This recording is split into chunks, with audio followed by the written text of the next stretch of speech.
comfort from for many years? What would you do if the father figure you had learned to love and seek comfort from for many years turned out to be a deprived man who cunningly preyed on you the entire time?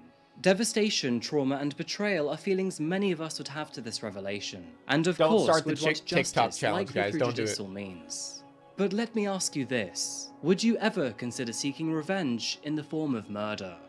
In Jade's case, the answer was yes, and throughout this process, her position as the sheep of the story soon became that of the wolf. Thank you, Dan. Did you hear YouTube's new dumb policy about swearing? It was pumped out so discreet. Yeah, I'm kind of confused because I feel like that's always been a thing, though.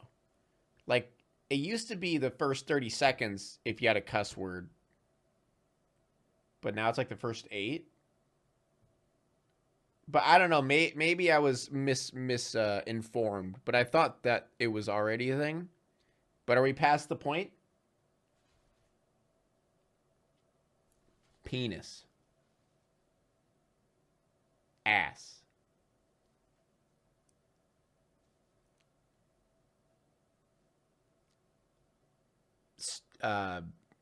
Bitch. Okay.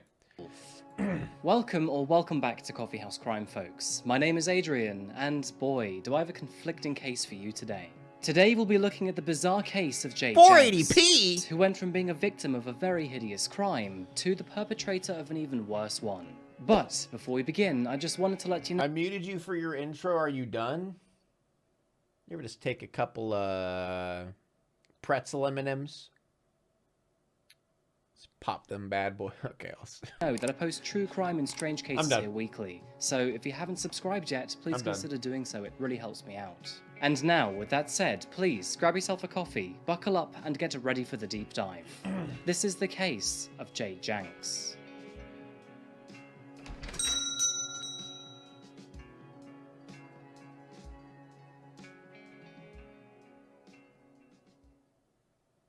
Caramel one's gonna be so good. Welcome to California. Dude, imagine when they melt though. Like they're gonna be stuck. It's gonna just be like a sticky mess. Okay, one of the most populous western states in the vast continent of North America.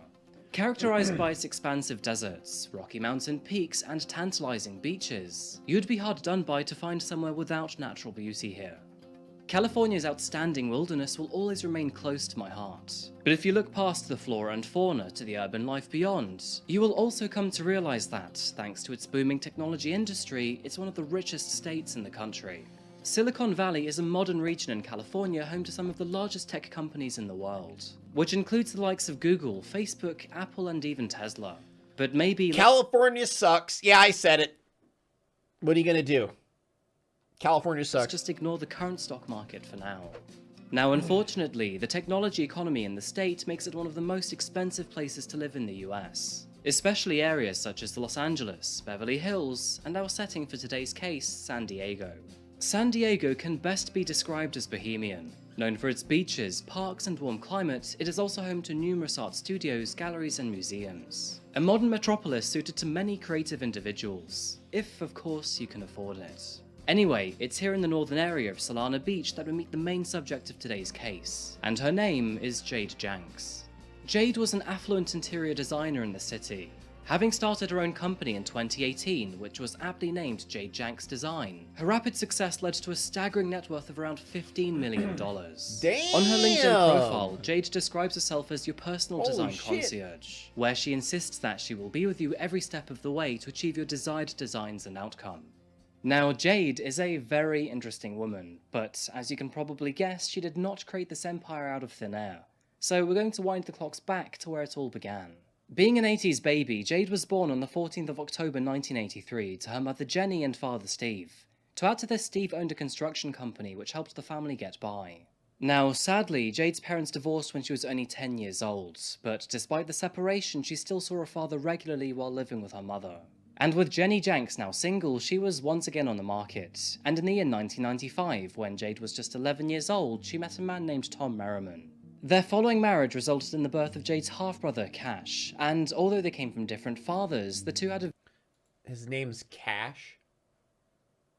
Who names their kid Cash? awful name. Very average and unremarkable sibling relationship. The family lived happily like this for a while. However, after another relatively short marriage of just a few years, Janny once again divorced in 2002. Now, thankfully, once again, the family stayed quite close to each other, and Tom was never out of the picture. Moving into the young adult years, Cash went on to pursue psychology after graduating from high school, while Jade took inspiration from her father's business in construction. And this led to her finding a passion in the profession of interior design. After graduating from high school, Jade went on to study at San Diego's Mesa College, while simultaneously gaining practical experience by working for her father's company. In this time frame, Jade had everything going for her. She was young, beautiful, and ambitious, and at this point in her life, the world really was her oyster. Now, outside of work, Jade loved to travel, and she aspired to indulge in the finer things in life. That is the most white girl shirt I've ever seen in my life. Tacos and tequila! This included things like boat trips, designer clothing, expensive drinks, and fancy dinners out. And this lust for all things luxurious drove her to make several changes in her career, as every avenue taken was not getting her up the ladder quickly enough. From working for her father in 2001, she jumped into sales and management before becoming a project engineer for Gordon Prill. But, much like in the early days of my own career, Jade could not find her passion through these jobs. And eventually, the young woman knew she had to make the bold leap into interior design. Throughout this exploration, Jade's relationships with her family remained solid, and she kept close contact with her mother, father, and even stepfather Tom. Now, even after their divorce, Tom knew that he could never replace her biological father, but nevertheless, he loved Jade and supported her. Guys, it's okay. We were allowed to make fun of her because she killed someone.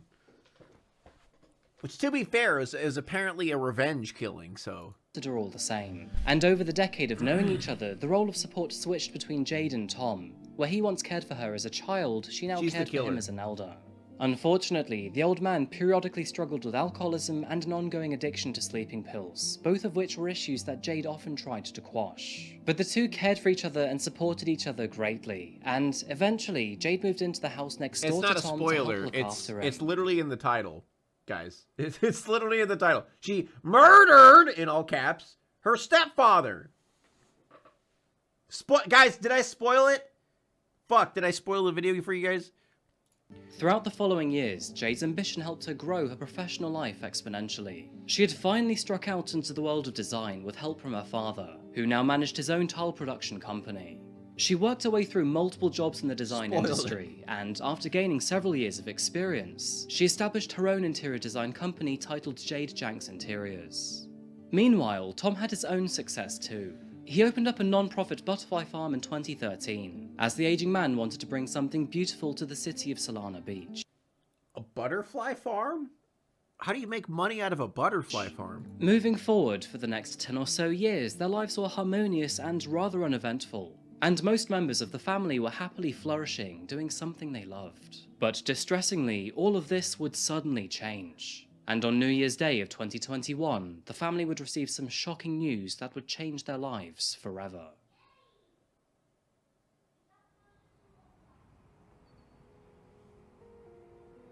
It was an average New Year's Day for the Solana Beach Police Department. With their usual influx of drunken fights and other minor crimes after a night of hard partying, officers did have their hands full, but all things considered, the day appeared to be butter comes from butterflies? But things would take a distinctly morbid turn, and that all began when a man entered his local police station to report some very strange behavior.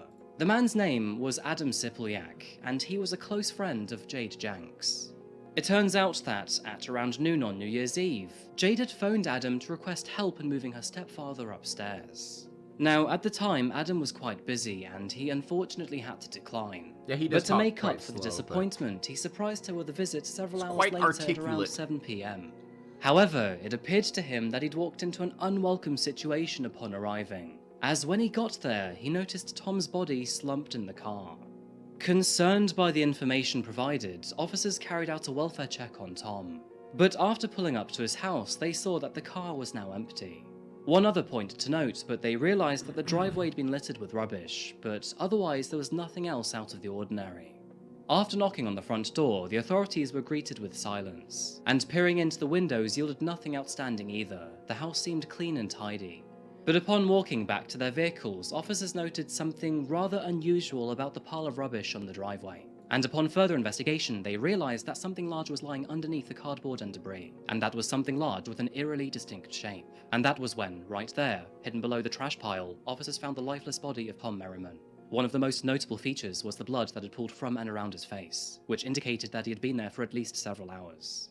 Now, Tom, he was certainly dead, but the reason or cause for his death was not known by officers, and this would not be known until several days later once toxicology reports returned. It was obvious that the debris covering his body was an attempt to hide him from anyone curious enough to look around, and so with that said, officers knew that this was not a simple accident. With thanks to Adam... Yeah, I love how he's just like, oh, just cover it with boxes. They won't see him. Just in the middle of the road, in the middle of the driveway, cover a bunch of boxes. They won't look. They won't look. Thank you, regular raccoon.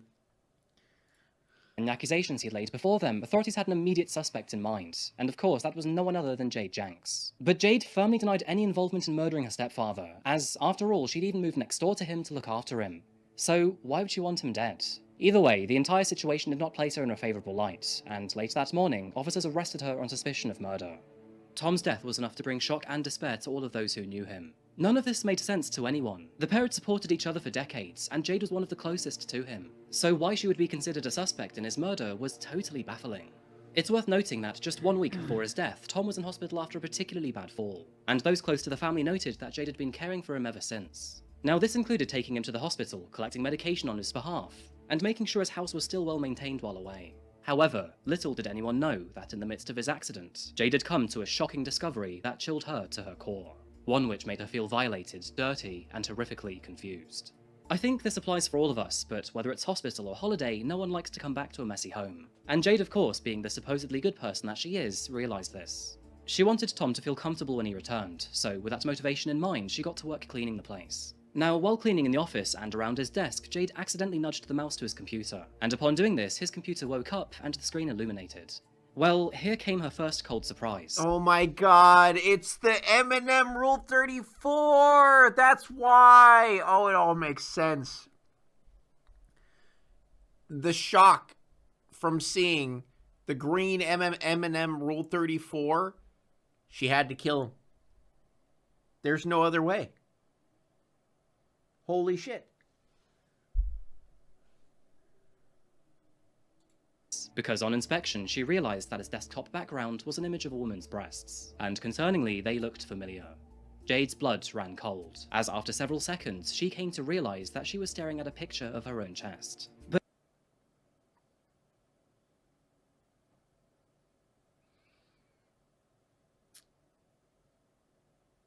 Oh.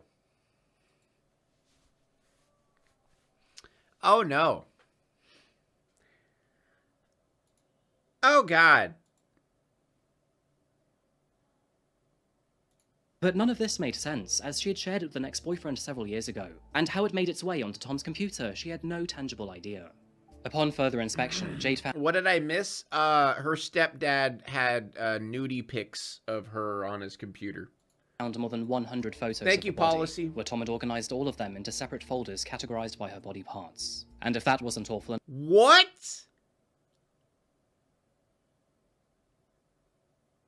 enough, she realised that some of these photos were dated more than 10 years prior, What? leaving Jade at a nauseatingly young age of 16 years old. What? Now, many of these photos were shared with previous ex-boyfriends, all of which would have been stored on computers or phones that no longer existed. But there was another selection of photos which took things one chilling step further. It seems that dozens of photos were taken from a hidden camera in the bathroom and bedroom, of course all of which would have been without consent or knowledge. No. Now, let's be very clear here, Jade's discovery was absolutely horrific. To realise that a parental figure has been preying on you for so many years is beyond devastating. She had every reason to feel traumatised. Now, moving forward, there were a number of courses of actions that Jade could have taken. Most of us would turn to the authorities or deal with things internally within the family. However, I think you already know that this wasn't what Jade decided to do. In Jade's shoes, the path she took is one that many of us would only fantasise about. Now, Jade was already scheduled to pick him up from hospital after a sufficient recovery, which would likely be in a few days' time. And if she was able to compose and control herself until then, she could then confront him directly. So in short, her answer to all of this was murder. And since Tom already struggled with alcohol and medication abuse, she figured it would be easy to get away with it. All she had to do was make it look like an accident. But Jade made one grave mistake throughout her plans, as after Tom was released from the hospital, she made the foolish decision to involve other people in her actions. She sent dozens of text messages to her fixer, who was employed to cover up her tracks. And in these messages, she described her murderous actions in great detail, where she requested further help. Some of the messages sent included, "I just dosed the hell out of him. Stopping for a whiskey, then at Dixieland to stall, let me know. He's waking up, I really don't want to be the one to do this. I'm about to club him on the head as he's waking up. I'm not strong enough. He is very aware now, and I'm on my own." Getting desperate, she followed up by messaging, "I can't carry him alone, and I can't keep a kicking body in my trunk." After realizing how serious Jade's actions were, her fixer bailed out at the last minute. What the In a fuck? panic, Jade then called Adam for support, who, eventually, of course, would be the one to turn her in. She told him that Tom had collapsed in her car after an indulgent cocktail of whiskey and sleeping pills, and that she needed help. As we already know, Adam then made his way over to Jade's house later that evening, and that is when he spotted Tom slumped in her car. But Jade couldn't stick to her story, and after telling him what she had found on Tom's computer, and why he had to die for his actions, she asked Adam to help her cover up her crimes. But Adam refused to be an accessory to murder, and after taking one last drag of his cigarette, he hugged Jade goodbye and left the property. Not knowing what to do, Jade drove Tom's lifeless body back home, which conveniently was just next door. She then dumped it in the front garden and covered it with rubbish. You got a body. You just put him in your driveway?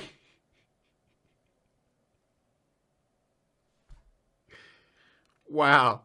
Hoping this would buy her more time Girl to hire boss a new fixer. gatekeep But murder. before she could make it any further in her plans, Adam and the authorities intervened. Following her arrest, Jade was calm, collected and compliant with the authorities as they searched Tom's home and eventually her own. With millions in the bank, she could afford the best lawyers money could buy, and even afford her own bail, which was set at $1 million. Which, I guess thinking about it, is a small price. Yeah, don't get me wrong. Like, in that situation, I can't imagine how angry you would feel. But I don't know.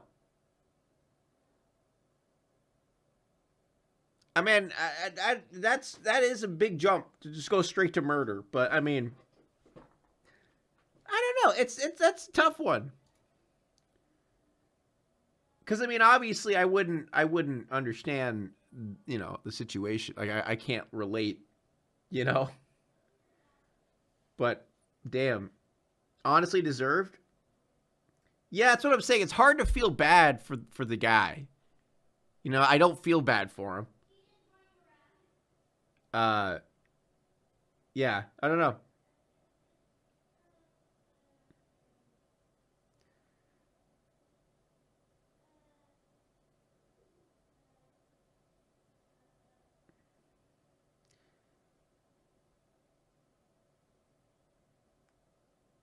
He had it coming? Well, yeah, definitely.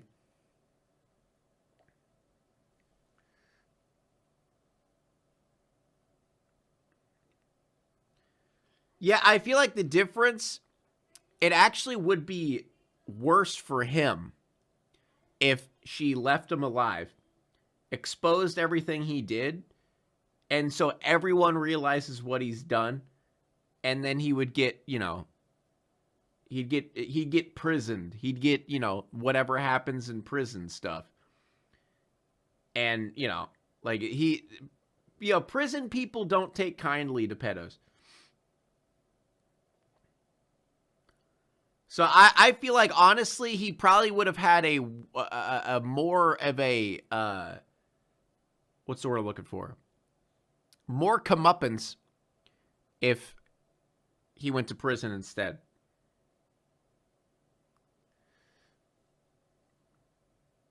But at the same time, I could kind of understand her Best to actions. pay when you know you're destined to lose. But there were several conditions with her bail. To begin with, she had to move back in with her mother, and she could not go more than 7 miles away from her home.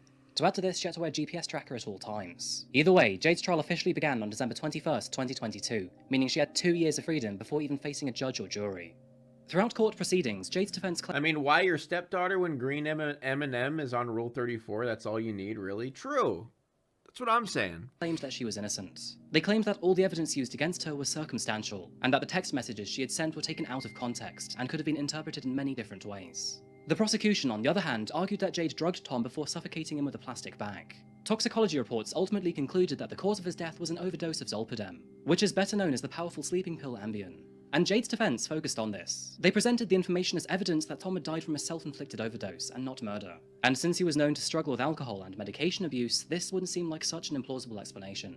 To add to the evidence presented at her trial, a range of suspicious items were found inside Jade's car, which included red rope, pillowcases, 3 hand towels tied together to create a rope, and a receipt for these items. This receipt was from Dixieland, which is a hardware supply store mentioned in the text messages sent to her fixer. During questioning, Jade tearfully took to the stand, and amongst the various things said, she described her feelings after she had found her images on his computer. When I went to clean in his office area, I was kind of wiping things down, and I bumped the mouse on his desktop computer, and it shook the screen awake, and I looked, and there's a picture of female breasts on the screen, and I look, and I have a beauty mark on my chest, and I look, and I go, those are my breasts, so it was the most violating, just awful, gut-wrenching feeling ever. I felt sick. I felt I couldn't even touch my own skin. I don't even know if there's words. I mean, not even in a movie have I seen something so just sick.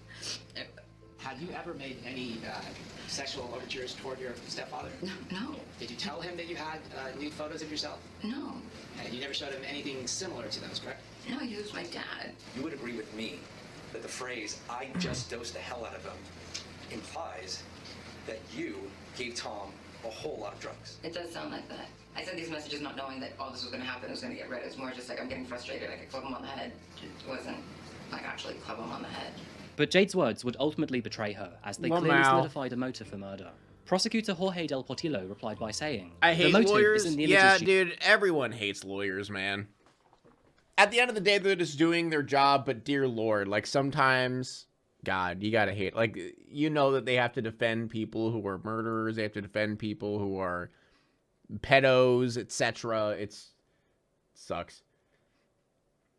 Honestly, I would hate to be a lawyer. Imagine being a lawyer and having to be that guy. I feel like you have to have, like, no soul. You know what I mean?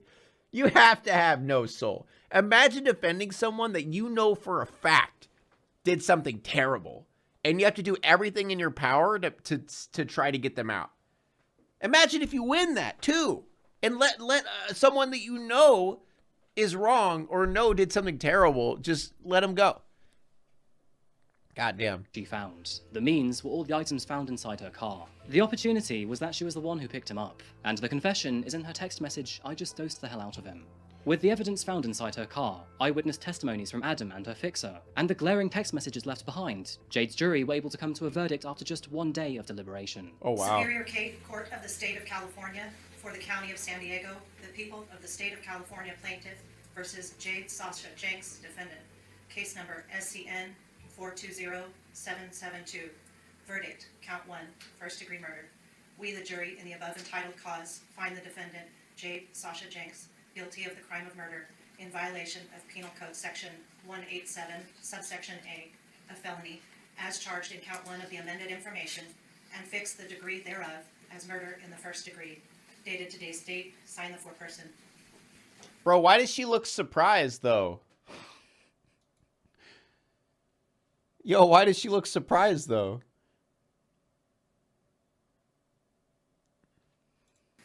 Ladies and gentlemen of the jury, was this and is this your verdict is read? Yes. Yes. All right, does either side wish to have the jury poll? No, Your Honor. Yes, sir. All right, Madam Clerk, would you please poll the jury? Ladies and gentlemen of the jury, please answer with a yes or no, answer only, as to count 1, first-degree murder. Was this and is this your verdict is read?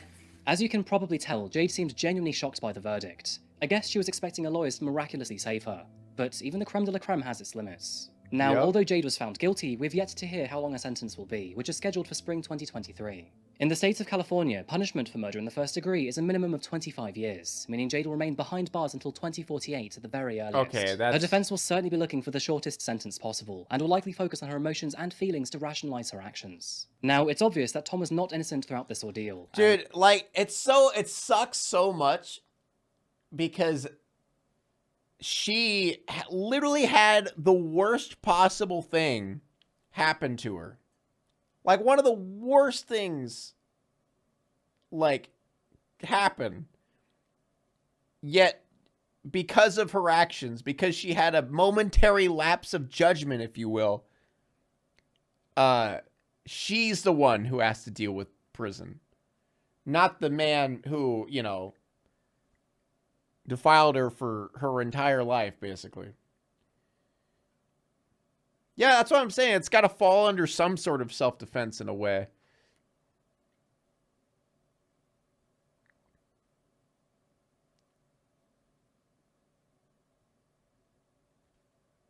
That sucks, man. And at the end of the day, he callously collected porn of his very own No, the stepdaughter. stepdad would have And gotten a slap on the wrist. He would have gotten... Nah, he would have gotten some.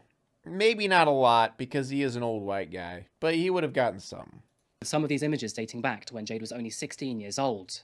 Yeah, this guy has some very disgusting tendencies. It is hard to imagine how violated Jade must have felt. This man was a father figure to her, and for him to objectify her for his own twisted sexual fantasies, it's just downright horrendous. Nevertheless, Jade's reactionary actions are extremely hard to justify. She would have been right to report him to the police and bring shame to his name, but instead she brought shame to her own. There were many things that Tom was doing wrong in the final years of his life. Now, abusing alcohol and prescription medication was one of them, and indecent imagery of his stepdaughter was a whole other kettle of fish. But most of his family remember him in a fonder light. Although all of those around him were beyond disappointed from his actions, they were all genuinely shocked and saddened when they heard about his death. It just goes to show, doesn't it, that no matter how people present themselves, whether they seem kind, well-mannered or successful, you never know what demons they hide. So I think I'm going to wrap this one up here, folks. Thank you so much for being here for another— People suck, I agree. Now it's time to walk away. I hope you enjoyed your stay. Did you laugh or cry or maybe subscribed? I'll thank you either way. You know I will miss you. I hope you return. Tell your friend or your mother to get me more views, please.